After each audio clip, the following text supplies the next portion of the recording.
Почитувани, денеска ќе ги објавиме сите информации кои пристигнаа до СДСМ, целата вистина за пуштањето на Артан Груби.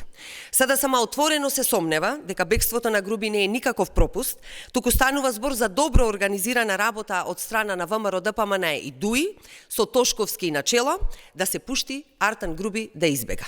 Одиме поред. Според изјавата на министерот Тошковски, кривичната пријава против Артан Груби е поднесена на 13 декември. За неполни 2 дена, потоа Груби слободно го поминува граничниот премин Блаце, односно на 15 декември. Ова почитувани значи дека Груби навреме добил дојава од внатре, од самото МВР со кое управува Тошковски. Иако била поставена полициска контрола на кружниот тек, полицајците немале никаква информација, ниту кого треба да очекуваат, ниту со какво возило. Ова почитувани е прв сомнеш и јасен индикатор дека намерата не била да се спречи бегството, туку да биде параван за де факто негово пуштање надвор од државата. Подсетуваме дека Груби цело време, додека е во земјава и додека ова се случува, има лично полициско обезбедување, кое е исто така под целосна надлежност на Тошковски.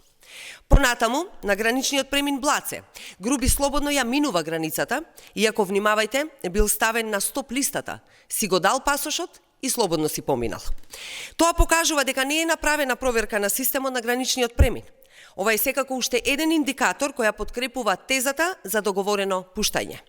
Прашањето, почитувани, не е како е можно, туку кој го дозволил тоа на граничниот премин Блаце. И тука доаѓаме до клучниот момент. Службеникот кој што е поставен за контрола на граничниот премин, полицајцот БЈ, е поставен на таа позиција директно од Тошковски. Тој претходно извршува друга работна задача, не поврзана со контролата на граничните премини.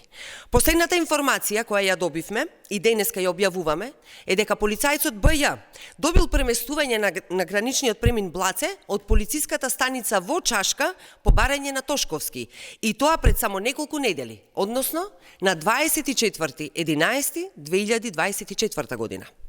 Дали овој човек е донесен на Блаце токму со умисла да спроведе нешто што е потребно за Тошковски? Според информациите, овој службеник во минатото бил често промовиран и преместуван токму од страна на ВМРО ДПМН, а истиот има историја на прекршоци на работното место. Прашањето е дали е тој всушност човекот кој е задолжен за извршување на вакви дела за потребите на ВМРО ДПМН. Ова почитувани е буквално истата шема при бегството на Блерим Рамадани, за што и предупредувавме. Косовската граница е решето, отворена за бегање на криминалци и терористи, а тоа се случува само поради целосната партизација која што ја спроведе Тошковски. Ова почитувани се фактите, ова е вистината за бегството или поточно пуштањето на Артан Груби слободно да си замине од државата. Министре Тошковски, станува збор за голем скандал и вие сте најповикани. Треба да излезете и да си поднесете оставка. Ви благодарам.